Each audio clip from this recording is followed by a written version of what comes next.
Hello दोस्तों, स्वागत है आपका हमारे YouTube channel DSR study com में।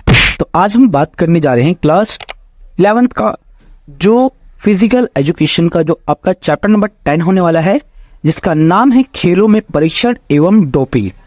देखो बच्चों, इस चैप्टर के मैंने सारे के सारे वीडियोस अपलोड कर दी हैं। इस चैप्टर का क्या, इस सब्जेक्ट का, तो जाओ, लिंक डिस्क्रिप्शन में भी है और आप चैनल पर भी जाकर देख सकते हैं।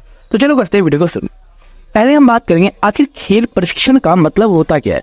देखो बच्चों, किसी खिलाड़ी को खेल में अगर बेहतर प्रदर्शन करना है या बेहतर बनाने के लिए हम क्या करते हैं, सही तरीके से अभ्यास करते हैं, तो उसी को हम क्या कहते हैं, खेल प्रशिक्षण कहते हैं।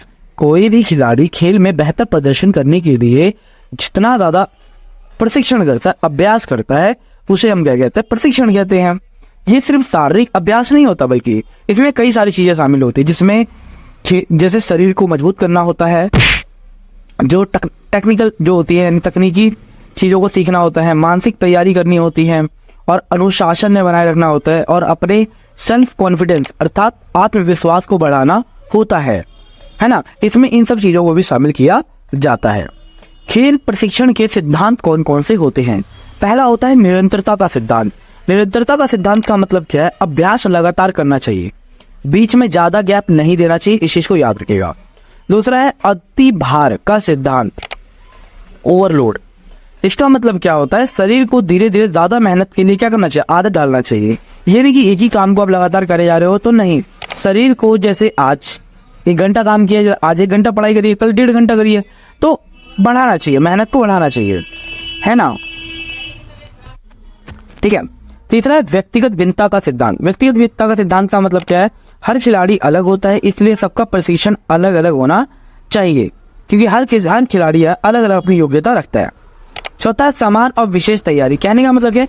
पहले सामान्य फिटनेस करना चाहिए, फिर खेल से जुड़ी जो खास तैयारी है ना, वो हमें करना चाहिए। फिर आता है प्रगति का सिद्धांत। प्रगति का सिद्धांत क्या बताता है कि अभ्यास धीरे धीरे बढ़ाना चाहिए, है ना। ये नहीं कि एक जगह होल्ड हो गए, प्रगति हमें बढ़ाना चाहिए, अचानक ज्यादा नहीं बढ़ाना चाहिए, धीरे धीरे। कहने का मतलब है, आज अगर आप 1 घंटे, जैसे मैं बोला, कोई व्यक्ति है क्रिकेट तैयारी कर रहा है, तो पहले 1 घंटा प्रैक्टिस किया, तो आगे जाके थोड़ा 10 मिनट ज्यादा, 15 मिनट ज्यादा कर सकता है, तो धीरे धीरे करना चाहिए। ये नहीं कि लगातार एक ही बार में आप कर रहे हो, ठीक है ना, तो ये ऐसे भी नहीं हो सकता। फिर आता है विशिष्टता का सिद्धांत। विशिष्टता का सिद्धांत का मतलब क्या है? जिस खेल की तैयारी करनी है उसी से जुड़ा हमें क्या करना चाहिए, अभ्यास करना चाहिए। जो आप खेल की तैयारी, अगर जैसे क्रिकेटर है, क्रिकेटर बनना है, तो क्रिकेट से संबंधित तैयारी करो आप, ठीक है ना। सातवां आता है विविधता का सिद्धांत, यानी अभ्यास में बदलाव होना चाहिए ताकि बोरियत ना हो, है ना। क्या चेंजेस आना चाहिए। जब आप कोई भी ट्रेनिंग कर रहे हो, चाहे क्रिकेट की हो गया, चाहे रनिंग की हो गया, तो हमें उसमें बदलाव करना चाहिए, चेंजेस, वरना वो काम बोरिंग हो जाता है ना। फिर है वार्म अप और कूल डाउन की विधि। इसका मतलब क्या होता है? अभ्यास से पहले शरीर को गर्म करना चाहिए और बाद में हल्का थोड़ा हमें योगा होता है या व्यायाम करना चाहिए। इसके साथ आराम और पुनः शक्ति। कहने का मतलब क्या? अभ्यास के बाद हमें आराम जरूर, यानी रिलैक्स जरूर करना है, तभी हमारा शरीर क्या होगा, फिट हो पाएगा और फिर से ताकत पा पाएगा, वरना तो आप लगातार करने लग जाओगे तो कोई फायदा नहीं है। चलो नेक्स्ट आता है प्रशिक्षण भार क्या होता है। देखो प्रशिक्षण भार का मतलब क्या होता है? देखो, खिलाड़ी को अभ्यास के दौरान दिया गया कुल काम को हम क्या कहते हैं, प्रशिक्षण भार कहते हैं। खिलाड़ी जो है वो ट्रेनिंग के टाइम पे जब क्या कहते हैं कि हाँ कोई ज्यादा काम दे दे किसी काम, कोई चीज करने के लिए, ठीक है, जैसे एथलीट्स हो गए, है ना, इन्हें बोले थे ज्यादा काम दे देंगे, ज्यादा भागने के लिए कहा, तो वो प्रशिक्षण भार कहलाएगा। इसमें 3 बातें शामिल होती है। पहला मात्रा, यानी कितना समय या कितनी बार उसको अभ्यास करना है, वो मात्रा कहलाता है। दूसरा आता है तीव्रता, यानी कितनी मेहनत से वो उसे अभ्यास करनी है, ठीक है ना। और चौथा आता है प्रकार, यानी कौन सा अभ्यास किया जाना चाहिए, है ना। इन 3 चीजों को ध्यान रखते हैं। आसान शब्दों में बताओ, खिलाड़ी ने कितनी मेहनत और कितना अभ्यास किया है, वही क्या है बच्चों, प्रशिक्षण भार कहलाता है, ठीक है। चलो एक बात करते हैं प्रशिक्षण भार के प्रकार। अब प्रशिक्षण भार के कौन कौन से प्रकार होते हैं? जैसे पहला होता है सामान्य भार, ऐसा अभ्यास जिसे खिलाड़ी आसानी से कर सकते हैं, इससे कोई ज्यादा थकान नहीं होती, उसे कहते हैं सामान्य भार। दूसरा आता है शिखर भार। शिखर भार का मतलब क्या होता है? सामान्य, नॉर्मल से थोड़ा ज्यादा कठिन अभ्यास है और खिलाड़ी थोड़ी मेहनत से इसे कर सकता है, उसे क्या कहते हैं, शिखर भार कहते हैं। यानी थोड़ा ज्यादा हमें कठिन काम देना चाहिए, थोड़ा ज्यादा, ताकि वो खिलाड़ी क्या कर सके, इसे कर सके, उसे शिखर भार कहते हैं। तीसरा होता है अति भार, यानी खिलाड़ी की क्षमता से ज्यादा कठिन अभ्यास, इससे शरीर पर ज्यादा दबाव पड़ता है, लेकिन सही तरीके से देना चाहिए, है ना। और अगर सही तरीके से हम भार देंगे तो उसका प्रदर्शन जो होता है वो और ज्यादा बेहतर हो जाता है, ठीक है ना। प्रदर्शन क्या होता है, बेहतर हो जाता है, ठीक है। तो ये अति भार का सिद्धांत होता है। चलो अब बात करते हैं अति भार का मतलब क्या होता है। अति भार का मतलब क्या होता है, अभ्यास अर्थात प्रशिक्षण के दौरान खिलाड़ी को एक तय मात्रा से अभ्यास कराया जाए, जितनी मात्रा उसे दी गई है उसी के अकॉर्डिंग क्या करना, उसे अभ्यास देना, क्या कहलाता है, आपका अति भार कहलाता है।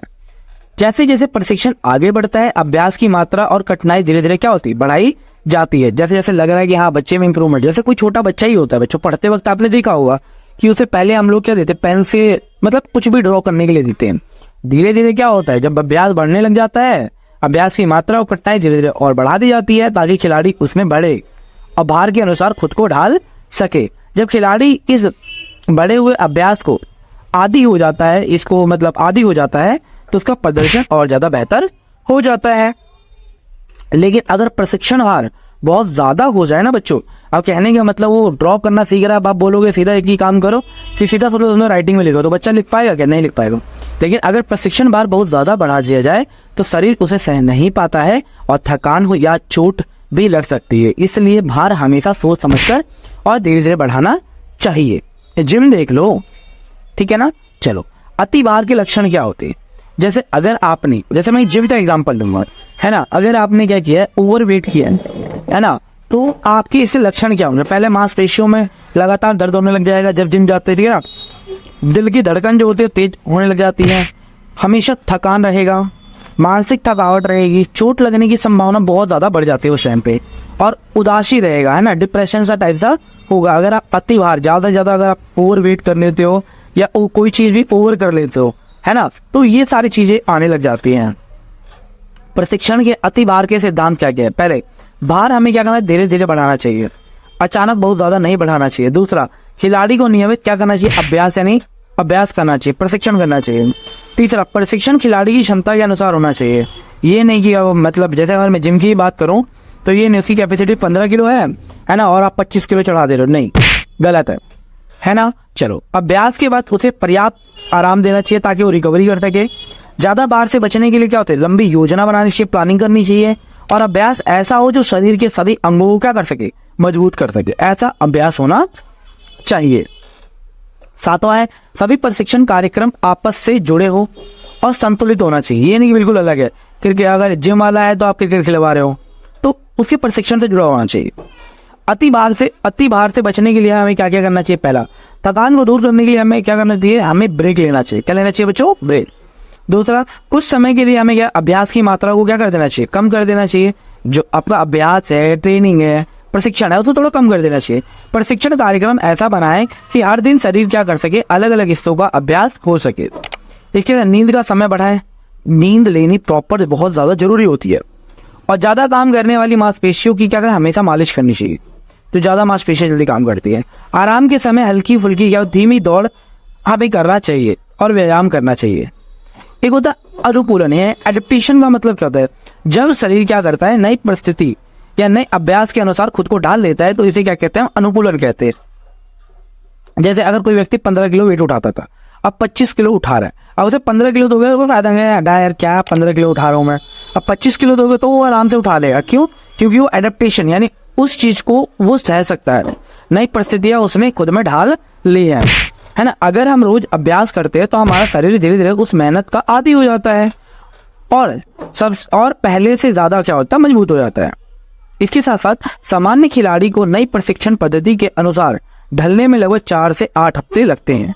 कुछ लोग तो अलग ही सिद्धांत देते हैं, भाई 21 दिन कोई काम को करो तो आपको हैबिट हो जाएगा, ऐसा कुछ भी नहीं होता बच्चों, ठीक है। चलो अब बात करते हैं पुनः प्राप्ति अर्थात रिकवरी। देखो, प्रशिक्षण या प्रतियोगिता के बाद शरीर को क्या होता है, फिर से सामान्य स्थिति में लाने के लिए क्या होता है, रिकवरी की जरूरत होती है, इसे ही पुनः प्राप्ति कहते हैं। सरल भाषा में अभ्यास के दौरान शरीर को जो थकान और हल्का नुकसान होता है उसे ठीक करने की प्रक्रिया को क्या कहते हैं, हम रिकवरी या पुनः प्राप्ति कहते हैं। तीव्र गतिविधि के बाद शरीर को सामान्य होने में